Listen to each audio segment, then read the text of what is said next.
On the second day of Christmas, my true love gave to me another 2 shitty movies.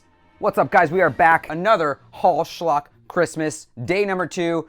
And today we're talking about Hitched for the holidays. Ooh boy, where do we start with this one? Hitched for the holidays stars good old Joey Lawerance as Rob and Emily Hampshire as Julie. I knew I recognized Emily, obviously, from Schitt's Creek. And upon immediately seeing Joey Lawerance, the only thing I could really recognize is what an awful hairline that is. I'm sorry, guys. This is gonna be a running thing throughout this entire just analysis of this film, because to all my hair growth challenged impaired friends out there, I just like to take the time to say, this is not a ding at you guys. I understand this is, affecting a lot of men out there, and I'm all for doing what you can to make yourself feel better. Just know when you're in the spotlight and you're in the main role of a movie, oh boy, you're gonna get scrutinized. Anyway, Joey Lawerance plays Rob here, who's a little bit of a commitment phobe. Joey Lawrence's family, obviously, big Italian family. The only way I was able to really recognize they were a big Italian family, not only was it the terrible accent that he tried to put on. Nothing's wrong with me. Lisa was very high maintenance, that's all. Mom, I can have a relationship, all right? But because they had a very big, wholesome family meal. And the only real reason I knew that this was an Italian family meal was because I recently was, watching a little bit more Jersey Shore lately, and I know that, obviously Vinny as an Italian family does the same exact thing. So, hey, good for you, dude. Rob is I believe he's like a freelance graphics designer. I say freelance, but in the movie, he's got this like whole decked out office. And listen, I don't do a lot of freelance work myself. Spoiler alert, I've never done freelance work myself, but it's kind of in my own knowledge that if you're doing freelance, you're pretty much just kind of coming and going. So why the fuck are they giving him an office? Julie, on the other hand, is a play reviewer. Julie, having a very traditional Jewish family, obviously is very affected by her singleness during the holidays. Last New Year's, Julie broke things off with her fiance, so now, her family is a little bit more involved and a little bit more, interested in her love life. Rob, on the other hand, struggles with commitment issues, as we do find out in the movie that his mother would occasionally walk out on him. They continued with all the holiday cheer anyway. I was convinced that at that time she wasn't gonna come back. This, in turn, affected him so deeply that now he has these underlying fears that every woman he dates will do the same thing, which, rightfully so, that makes a lot of sense, but we find out that the dad, tells him, she would walk out every now and then, but no big deal. I knew she'd come back. And it's like, what the fuck? You hang in there. You find a way. You stupid. Both Rob and Julie are, singles on the mingle in New York City in 2012. So rather than just, go to like a coffee shop, go to a library, go to a pumpkin patch farm, they decide to hit the internet and do some internet dating. Julie is just sitting there. I mean, unless you have somebody else you want to invite. But what's with these... Find single ladies now, find hot studs now, clicks this banner and decides to put up an ad, again, on what looks strikingly similar to Craigslist. 99% of those messages you're gonna be getting is literally gonna be a dick pic. Rob, as well, decides to go ahead and hit up Julie, send her little... The two begin their quest, I believe, to try to trick their parents. Why don't you just be honest with them? Just tell them you aren't looking to date. Find some way of explaining to them that you just don't want to be in a relationship. Instead, we get this hour and a half, slog fest of just, we gotta lie to my parents. I'm taking you to meet my Jewish family because, they want to see me happy, but, oh wait, you're Catholic. Oh, it's so sweet of you to spend the first night of Hanukkah with us instead of your own family. No, it's fine. We're actually meeting them all later for Mass. Mass? Both of them continue this lie escapade. For some reason, Julie's parents want to go to Rob's parents' house. They try to convince Rob's parents that he's converting to Judaism and that they need to take down all the decorations because, the parents are coming over. Rightfully so. Okay, cool. Let's see where this plan goes. Actually, I have no idea what's going on here. This is gonna end in disaster. My daughter Maria and her husband Stevie. Shalom. So, what do you think of our Hanukkah tree? Oh, well, I've never seen anything quite like it. Oh yeah, that's a Christmas tree with Hanukkah decorations on. I'm gonna be real with you. I don't know if it's offensive or not, but I was a little kind of taken back from it. There's also a subplot in this movie where Rob's grandmother, which I forgot to mention at the beginning of the movie, mentions that her one last dying wish is to see Rob in love, to see, him get married, to see him happy with somebody. Name it, anything at all, and I'll bring it here. A wife. Your wife. Boom, Hitched for the holidays, we're golden. Rob brings Julie to meet his grandmother. The grandmother then has this, I guess bout of second wind, and mysteriously becomes a little bit more energetic and feels better. And then I guess she just assumes that Julie is a witch and just, little powers, slap her on the head and she's good to go. And this movie gave me way too much grandma cleavage than I have ever wanted to see. And who am I kidding? Who am I kidding? Come on. As they continue to lie through their teeth, Rob and Julie, realize how much they love each other. But, of course, because Rob then finds out that Julie was the one that left her fiance last year, it gives him, again, PTSD of his mother leaving, so then he breaks things off with her. But then in the end, hey, they get together and everything's all hunky-dory, and, oh yeah, he steals a cop's horse. I better find out you and your lady friend ran off and got married, or you're gonna be shoveling horse chips. Boys will be boys, and there they kiss. And that hairline, my God, that is... I almost feel like Joey Lawerance's hairline just, it changes. It changes throughout the movie. I don't know whether it's growing, whether it's receding. It's bad, guys. It's real bad. Hitched for the holidays. Battle of the Bulbs stars Daniel Stern and Matt Frewer. Now, Daniel Stern, AAA actor, guys. Home Alone, City Slickers, Rookie of the Year, even Bushwhacked.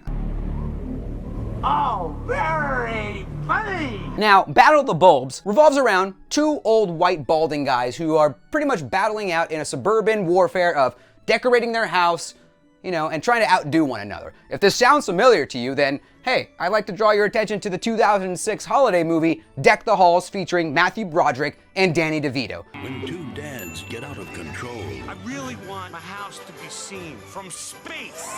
But then you get 4 years later, Battle of the Bulbs in 2010 is released. This movie swindled me. It lured me in with Daniel Stern thinking that, hey, all right, he's been in a few holiday movies. He's been in some enjoyable ones that I've seen before, just movies in general, so maybe this might be a little decent.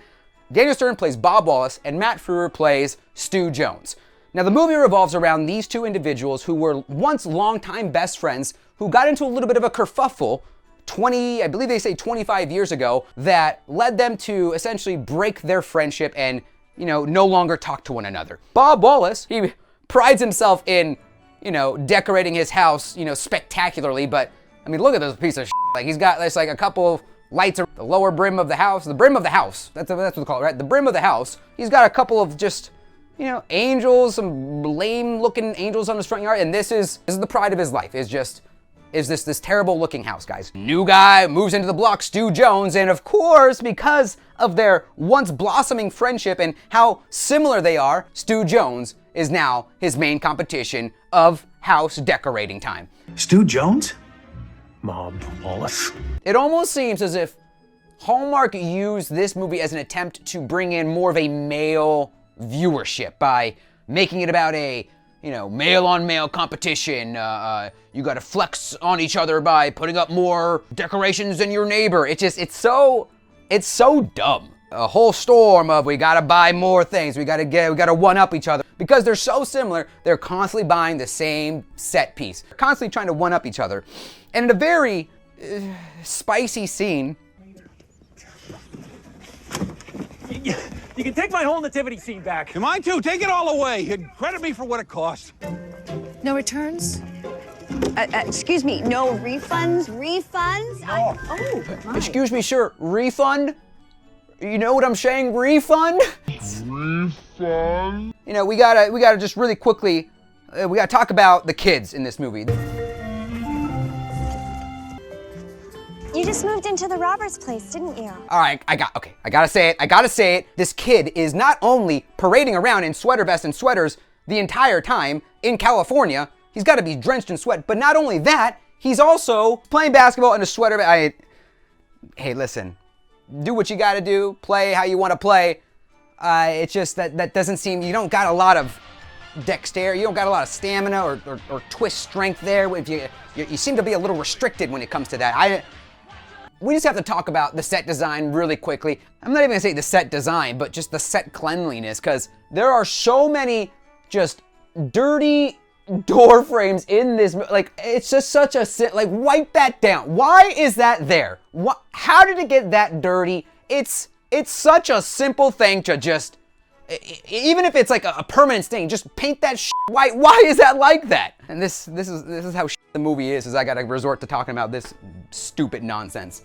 The conflict in which breaks up this friendship. Christmas before we graduated, we were both delivery boys at the paper. They were having a contest. Whoever sold the most subscriptions would win a Honda motorcycle. Everything was good and fine until I found out Stu had been selling subscriptions to people in my delivery area. They said this happened 25 years ago. These men are clearly in their 60s. So they feuded at 30? I'll give them the benefit of the doubt. 25, 28? At their age, they're bickering over magazine sales and a tiny red motorcycle? What the f***? Anyway, and then I just, and then Daniel Stern's got a party and invites Stu over, and Daniel Stern just got hot dogs and cheese as appetizers. That's, oh God, there's an this old lady in their neighborhood is just constantly popping up. She's constantly there watching the decorating happening between the two neighbors, and then they have a weird sort of old person love romance going on, and we're two old people, might as well just flap some skin together and call it a night, and they find out evidently she's not paying her taxes and owes $5,000 to the IRS, otherwise she's gonna lose her home. So, we gotta band together, we gotta decorate her house so she wins this. And evidently, if you decorate your house the best in this neighborhood, you get a prize of $5,000. And so they band together, and then they decorate her house, and she gets the $5,000. Well, as mayor, judging the Christmas Best Decorated Home competition, and the winner, $5,000, goes to Mrs. Leslie McCain of Honeyview Lane. Everything, this is shit. No one's trying this movie. I don't care about it. I think we're done. If I ranted enough about it, we're at 10 minutes. Okay, cool. We're done. That's Battle of the Bulbs. I'd recommend seeing Deck the Halls. At least you'll get something a little bit, at least Danny DeVito's in that. Anyway, guys, that is the conclusion of our day number 2 here. 12 days of Hallschlock Christmas, guys. I hope you've enjoyed yourself this far. I know these movies are a bit longer than, the ones that you put out, even though I've only really had my channel up for a month, but, I really just appreciate you guys just taking the time. Even if you watch just a couple of minutes of these movies, or even if you just watch a couple of minutes of these videos, it really means the world to me. So leave a comment down below. Let me know what you liked the most about these, if you've watched them before, if you have any future recommendations for dumb movies, and I hope you guys all have a happy and safe holiday out there, guys. From some Joe Schmo, guys. We'll see you tomorrow. Peace out.